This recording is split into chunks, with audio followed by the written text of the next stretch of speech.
और अब खबरें विस्तार से। राजौरी में वजीर दिफा राजनाथ सिंह की सिक्योरिटी के हवाले से मुनक़िदा मीटिंग खत्म हो गई है।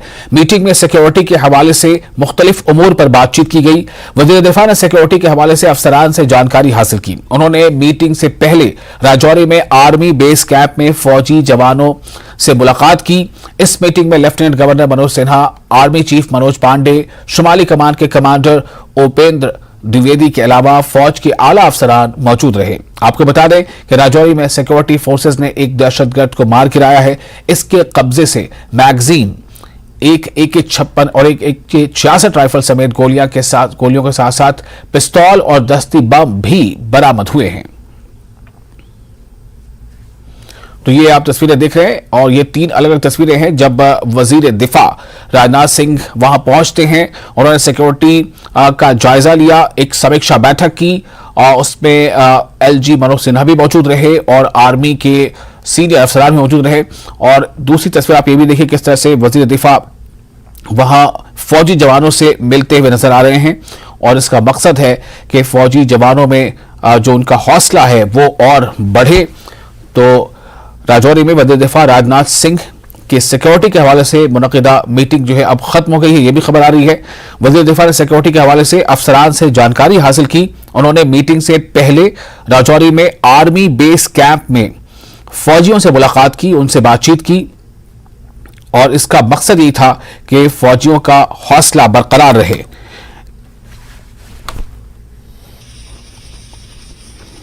तस्वीरों में आप देख रहे हैं कि अभी अभी जो मीटिंग वो खत्म हुई है। तमाम आला अधिकारी जो हैं वो जो रक्षा मंत्री के साथ मीटिंग कर रहे थे वो इस वक्त वापस जो हैं वो रवाना हो रहे हैं। तस्वीरों में मैं आपको दिखाना चाहता हूं कि तमाम जो हैं आला अधिकारी इस वक्त वापस जो हैं वो यहां से गुजरते हुए मीटिंग जो है वो उनके साथ जो है लगभग 45 मिनट जो है मीटिंग हुई है और मीटिंग जो है इस वक्त खत्म हो चुकी है। न्यूज़ 18 के लिए राजौरी से मैं शक्ति शर्मा। दिफाई माहिर प्रफुल्ल बख्शी का कहना है कि दहशतगर्दी की फंडिंग बंद होनी चाहिए। दहशतगर्दी की फंडिंग की वजह से स्लीपर सेल्स फाल हैं। हमको पता चला था और अब 3 और हो गए हैं, 5 हमारे जवान शहीद हो गए हैं। ये बहुत दुखद खबर है। चाहे राजौरी हो, कांडली हो, पुंछ हो, ये हम लोग सोच बैठे थे कि यहाँ पे अब सब कुछ ठीक है, हमें कोई प्रॉब्लम नहीं है और इत्यादि इत्यादि। हम अपने दिल को खुश करने की कोशिश कर रहे थे। ये हमारी बहुत गलत तरीका है। हमको पता है स्लीपर सेल्स वही हैं। अरे स्लीपर सेल्स वहां पे बैठे हुए हैं क्योंकि रिलीजियस डिवाइड है। जब तक रिलीजियस डिवाइड होगा, आतंकवाद का फैलाव रहेगा। वो रिलीजियस डिवाइड को खत्म करना पड़ेगा। वो उसको खत्म करने के लिए राइट थिंकिंग पीपल आके कर सकते हैं, पर इस समय अगर वो नहीं हो रहा तो आतंकवाद फैलेगा। आतंकवाद बाहर से आ रहा है और दूसरा आतंकवाद जहां से आ रहा है हम वो उसको रोक नहीं लगा रहे। जहां से आ रहा है उस एरिया को या को सर्जिकल स्ट्राइक करिए, लॉन्ग रेंज आर्टिलरी से डिस्ट्रॉय करिए, अटैक हेलीकॉप्टर लगाइए, ऑक्यूपाई करिए उसको, जगह को पैराट्रूपर लगा के उस जगह को ऑक्यूपाई करिए और वंस फॉर ऑल ऑक्यूपाई करिए। अब वो बात नहीं रहेगी। हमें अपनी पॉलिसी में घोर बदलाव लाना पड़ेगा। उस एरिया को पीओके को ऑक्यूपाई करके जब देखेंगे, अपने आप देखेंगे नेगोशिएटिंग टेबल पे पाकिस्तान आएगा और अब फिर सब बातें शुरू हो जाएंगी। तब तक पाकिस्तान नहीं आएगा। पाकिस्तान को पूरा सपोर्ट है चाइना का, पाकिस्तान को और कंट्रीज का सपोर्ट है, फाइनेंशियल सपोर्ट्स हैं मिडिल ईस्ट से, OIC से। तो आप, और मैं ये नहीं कहता कि SCO की कंट्रीज भी सपोर्ट कर रही हैं नहीं कर रही, ये आपको पता लगाना पड़ेगा। पर चाइना है उसमें और कंट्रीज हैं, तो ये हमको पता लगा के पाकिस्तान को मैसेज देना पड़ेगा। मैसेज सिर्फ बातों से नहीं जाएगा, मैसेज अब काम एक्शन से जाएगा। और एक्शन के सबसे पहला मैसेज जो एक्सटर्नल अफेयर्स मिनिस्टर ने किया, उनको बता दिया। और राजौरी में शहीद होने वाले फौजी जवान नीलम सिंह की अखनूर में आखिरी रस्मात अंजाम दी गई। शहीद नीलम सिंह के मासूम छोटे बेटे की आंख से आंसू रवा थे। बच्चे का सर भी मुंडवा दिया गया। आमतौर पर इस उम्र में लोग ऐसे बच्चों से सच इस तरह के छुपाते हैं, लेकिन शहीद नीलम सिंह के बेटे ने सारी हकीकत समझ ली और वो जानता था कि उसके बाप से कभी मुलाकात अब दोबारा नहीं हो सकेगी। नीलम सिंह के आखिरी सफर में लोगों की बड़ी तादाद ने शिरकत की। लोगों ने बाइक रैली निकाली और नीलम सिंह जिंदाबाद के नारों के साथ उन्हें विदा किया।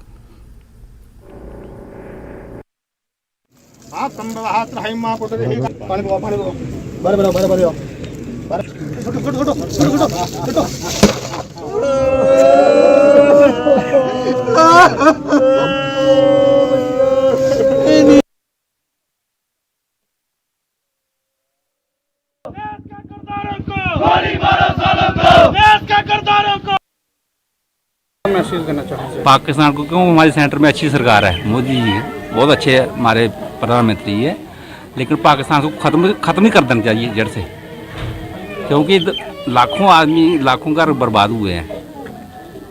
हमारा नहीं हुआ, सभी को हुआ है, लेकिन इसको खत्म कर देना चाहिए। आगे से ऐसी हरकत ना करें।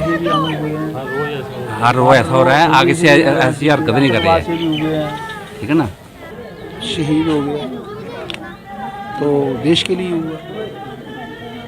हाँ, घर में भी बहुत उसका सहारा बहुत था, घर में देख रही उसकी बहुत थी, उसका हमें घर में बहुत जरूरत थी। चलो देश के लिए हुआ, हमें घर देखने वाला भी कोई ना कोई गवर्नमेंट करे तो अच्छा है। तो बाकी उसमें जज्बा था, लगन थी। घर में कौन कौन है? घर में 2 भाई हैं जी, इनकी दोनों पत्नी हैं, 2 बच्चे हैं इनके। तो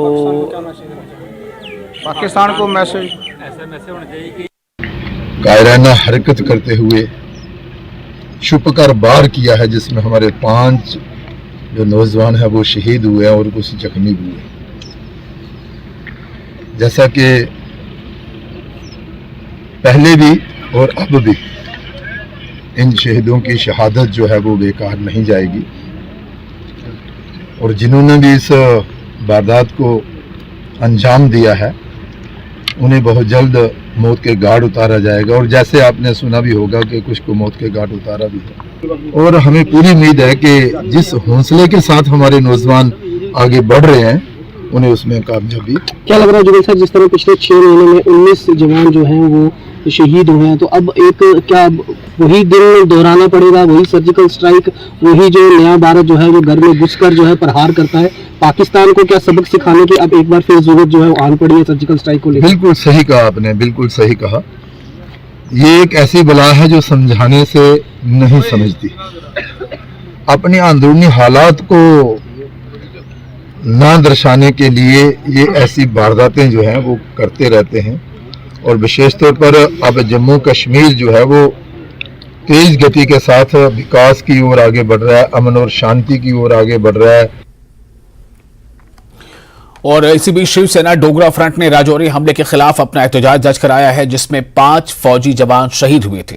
न्यूज 18 से बात करते हुए फ्रंट के सदर अशोक गुप्ता ने कहा कि जब कभी कोई पाकिस्तानी वजीर दौरे पर आता है तो दहशतगर्द हमले होते हैं। उन्होंने मजीद कहा कि पाकिस्तान पूरी दुनिया में अपनी साख खो चुका है और भीख के कटोरों के साथ है, लोग भूखे मर रहे हैं, लेकिन फिर भी दहशतगर्दी की हौसला अफजाई कर रहा है। पाकिस्तान से आया तब घटना घटी, ये बार बार बर्दाश्त नहीं होगा कि 1 साल के अंदर 3 जितने प्रधानमंत्री आए तब घटी। मुंह में और यहाँ पर जो है राम राम बगल के अंदर छुरी। 5 जवान हमारे शहीद। कोई पिछला इतिहास पन्ने खोल करके देख लो।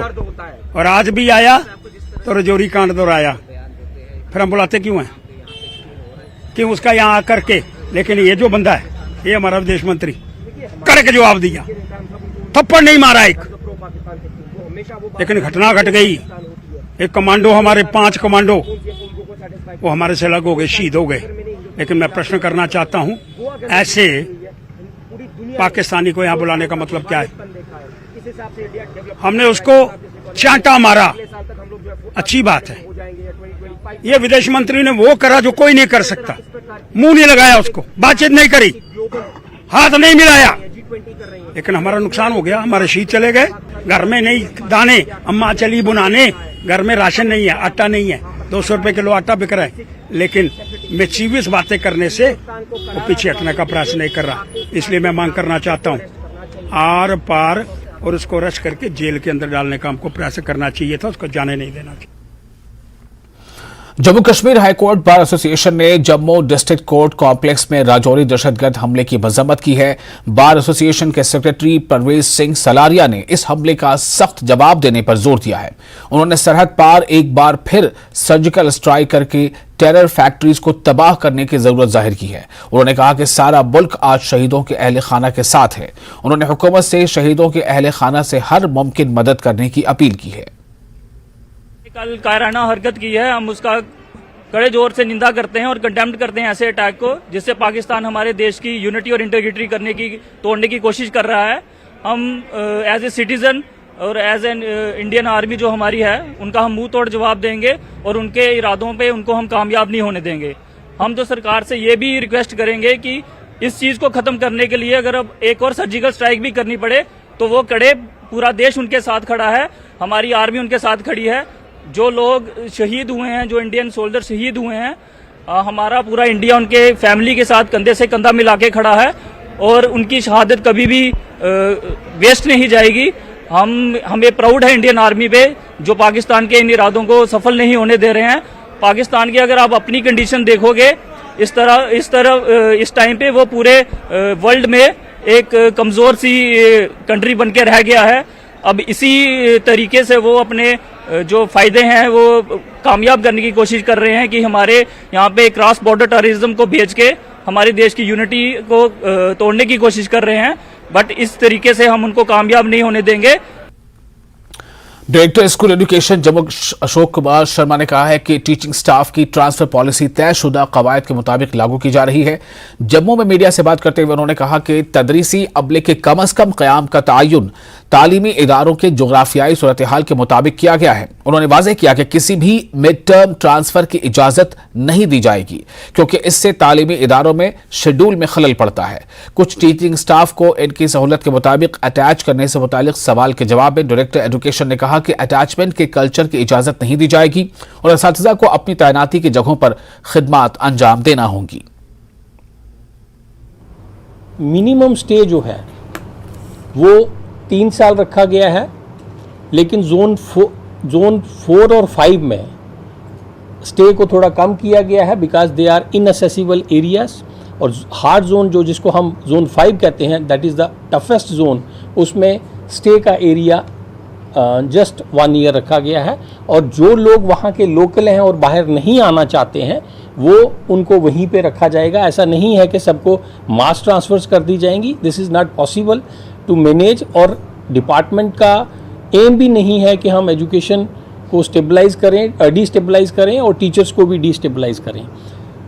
Depending on the suitability, need और स्टूडेंट्स की एजुकेशन को देखते हुए डिपार्टमेंट्स में ट्रांसफर